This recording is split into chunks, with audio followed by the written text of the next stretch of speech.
नमस्कार दोस्तों, कामरा कोचिंग के ऑनलाइन प्लेटफॉर्म पे आपका हार्दिक स्वागत। मित्रों, आज हम बात करेंगे रक्त के थक्के बनने की प्रक्रिया। ये टॉपिक जो है ये बड़ा महत्वपूर्ण है और अलग अलग कंपटीशन एग्ज़ाम में इससे बहुत सारे क्वेश्चन आते हैं।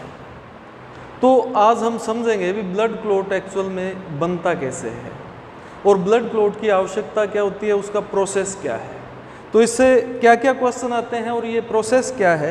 तो सबसे पहले तो हम देखते हैं, देखो रक्त का थक्का बनने में एक तो होते हैं कोएगुलेंट यानी जामक पदार्थ, यानी जो रक्त का थक्का बनाने में सहायक होते हैं, और एक होते हैं प्रतिजामक पदार्थ एंटीकोएगुलेंट,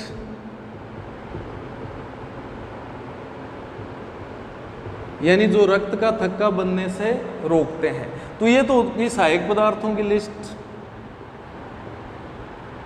और ये रक्त का थक्का बनने से रोकने वाले पदार्थ। तो बच्चों बात करते हैं सबसे पहले सहायक पदार्थ कौन कौन से हैं। जैसे कि आपने सुना होगा, आप जब विटामिन पढ़ते हैं तो विटामिन के, और कई बार डायरेक्ट क्वेश्चन भी आता है भी कौन सा विटामिन रक्त का थक्का बनाने में सहायक है, तो फिर बात आती है विटामिन के की। और अगर आपसे कोई मिनरल पूछता है कौन सा तत्व, तो बच्चों कैल्शियम। कैल्शियम भी रक्त का थक्का बनाने में अति आवश्यक पदार्थ है। इसके अलावा रक्त कणिका वो पूछता है ब्लड कॉर्पसल्स, तो वो कॉर्पसल्स है प्लेटलेट यानी थ्रोम्बोसाइट,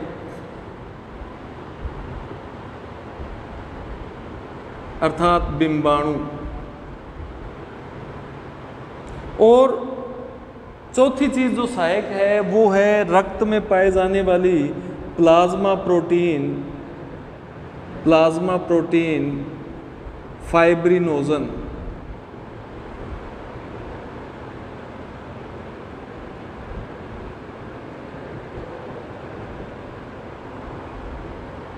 तो फाइब्रिनोजन जो प्रोटीन है रक्त की प्लाज्मा में पाई जाती है। रक्त प्लाज्मा में और भी प्रोटीन होती है, एल्बुमिन, ग्लोबुलिन, पर एक फाइब्रिनोजन भी होती है और ये ब्लड क्लॉटिंग में हेल्प करती है। तो ये चार चीज़ें हैं। हम ब्लड क्लॉटिंग प्रोसेस में इन चारों चीज़ों का प्रोसेस भी देखेंगे भी ये सारे काम करते कैसे हैं एक्चुअल में। प्रतिजामक पदार्थ की श्रेणी में आता है बच्चों हिपेरिन।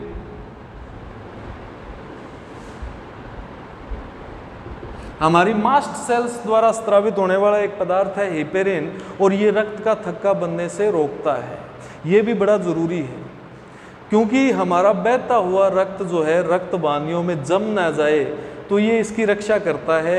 ये रक्त के थक्के को बनने से रोकता है ताकि हमारा ब्लड फ्लो होता रहे। परंतु चोट लगने पर इसको कुछ समय के लिए डीएक्टिवेट कर दिया जाता है, इसको निष्क्रिय कर दिया जाता है ताकि रक्त का थक्का बन जाए। तो अब ये लिस्ट आप देख लो, आवश्यक पदार्थ और रोकने वाले पदार्थ। अब हम देखेंगे इसका प्रोसेस क्या है, ये रक्त का थक्का एक्चुअल में बनता कैसे है, पूरे प्रोसेस की जानकारी लेते हैं। तो सबसे पहले बात आती है भी रक्त का थक्का एक्चुअल में कब बनता है। चोट लगने पर। कब बनता है भी? चोट लगने पर। अब चोट अंदरूनी भी हो सकती है और बाह्य भी हो सकती है। रक्त का थक्का जो बनता है वो बनता है चोट लगने पर। तो बच्चों जब चोट लगती है तो हमारे चोटिल ऊतक,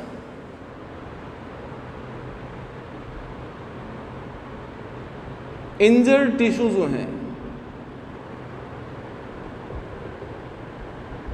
एक पदार्थ का स्त्रावण करते हैं जिसे बोलते हैं थ्रोम्बोप्लास्टिन।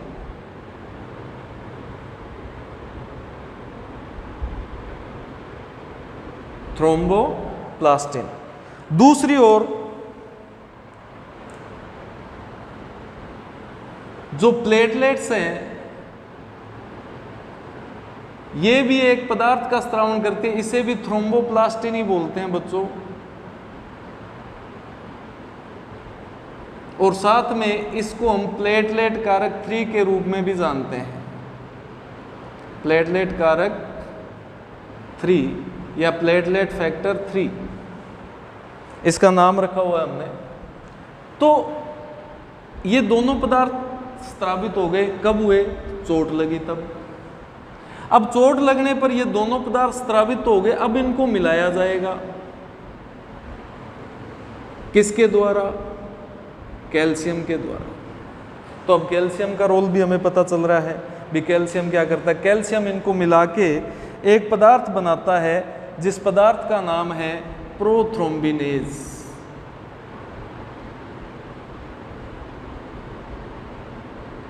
क्या नाम है बच्चों? प्रोथ्रोम्बिनेज। बच्चों ये एक जैव उत्प्रेरक है, बायोकैटलिस्ट बोल सकते हैं इसको। और इस प्रोथ्रोम्बिनेज के 2 काम हैं मेन। एक तो पहला कार्य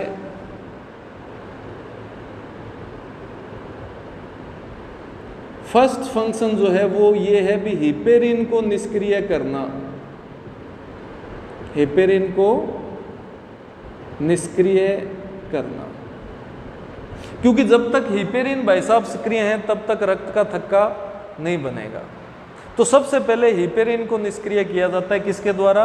प्रोथ्रोम्बिनेज के द्वारा। और प्रोथ्रोम्बिनेज का निर्माण थ्रोम्बोप्लास्टिन, प्लेटलेट फैक्टर 3 और कैल्शियम के कारण हुआ है। तो हमें कैल्शियम का रोल पता लग गया। दूसरा कार्य क्या है इसका?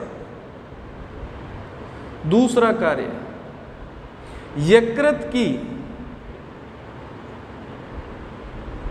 प्रोथ्रोम्बिन प्रोटीन को थ्रोम्बिन में बदलता है भी। किस में बदलता है?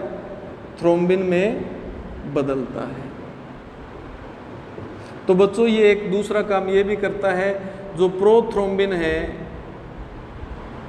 हमारे लीवर में, उसको ये बदलेगा थ्रोम्बिन में। किसने बदला? प्रोथ्रोम्बिनेज ने। किसने बदला? प्रोथ्रोम्बिनेज ने। थ्रोम्बिन बना दिया प्रोथ्रोम्बिन का। अब बात आती है भी यकृत में प्रोथ्रोम्बिन आई कहां से? तो बच्चों यकृत यानी लीवर, यकृत में प्रोथ्रोम्बिन का संश्लेषण जो है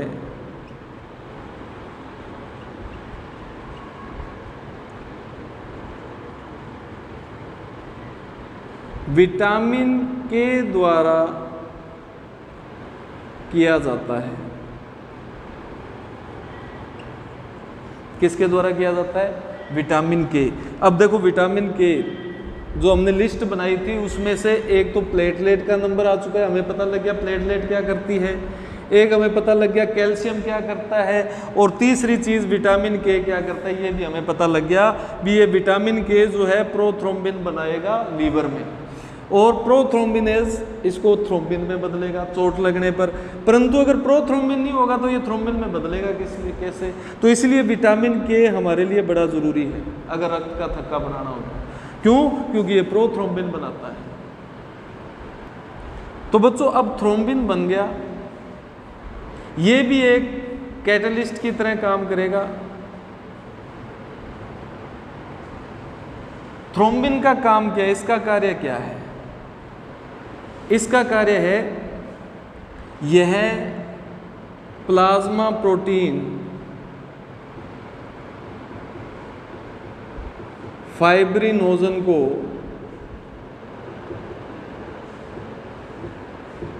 फाइब्रिन में बदलता है।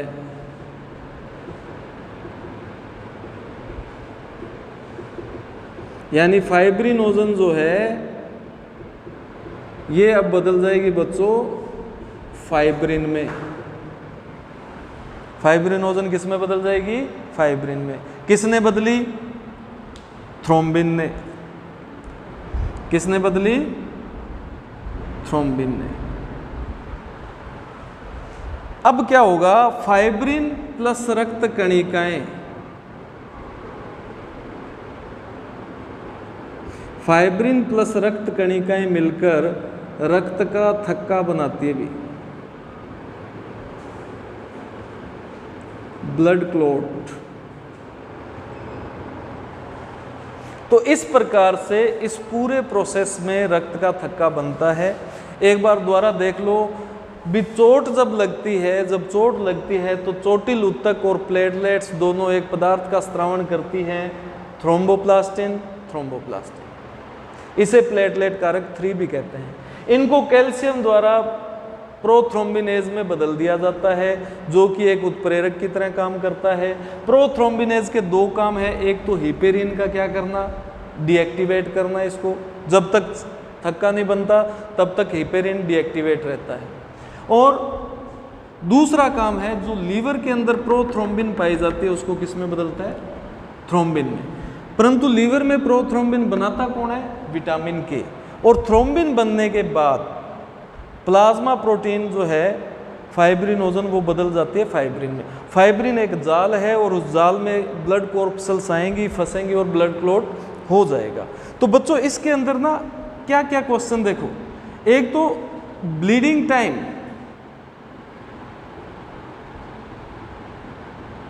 रक्तस्राव, ये बच्चों 2 से 7 मिनट तक हो सकता है। कितने मिनट तक, 2 से 7। और रक्त का थक्का बनने में कितना समय लगता है, ये बच्चों 3 से 8 मिनट के अंदर बन जाता है। परंतु बच्चों ये बात चल रही है सामान्य चोटों की, नॉर्मल चोट जो लगती है उनकी। अगर किसी ने मान लो कोई हथियार से ही वार कर दिया, फिर ये प्रोसेस काम नहीं आएगा, फिर स्टिच करने पड़ेंगे, टांके लगाने पड़ेंगे फिर। तो नॉर्मल प्रोसेस, नॉर्मल जो इंजरीज आती हैं, कट लग गया, कोई हमारा ब्लड प्रेशर बढ़ने से वेसल्स फट गई, अंदर छोटी मोटी अंदरूनी चोटें भी आती हैं, तो उनके लिए ये प्रोसेस चलता है। तो उस प्रोसेस के दौरान हमारा ब्लड क्लॉट बन जाता है। ब्लड क्लॉट बनने के कारण जो ब्लीडिंग है वो नहीं हो पाती, जिससे हमारा बचाव हो जाता है। तो इसके लिए ये जो बात है मेन विटामिन के की कमी से, ये क्वेश्चन तो बहुत बार आया है, किस विटामिन की कमी से रक्त का थक्का नहीं बनता। परंतु एक चीज़ और ध्यान रखना, एक बीमारी और है हीमोफीलिया।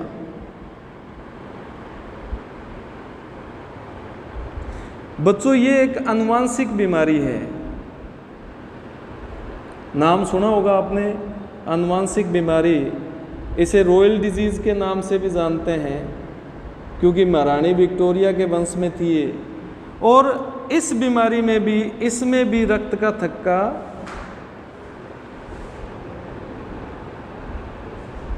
नहीं बनता भी।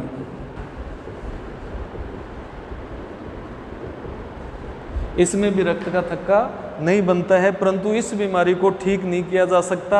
इस बीमारी में ये प्रोसेस जो है, चाहे विटामिन के दे दो, कुछ भी दे दो, इसमें रक्त का थक्का नहीं बनेगा।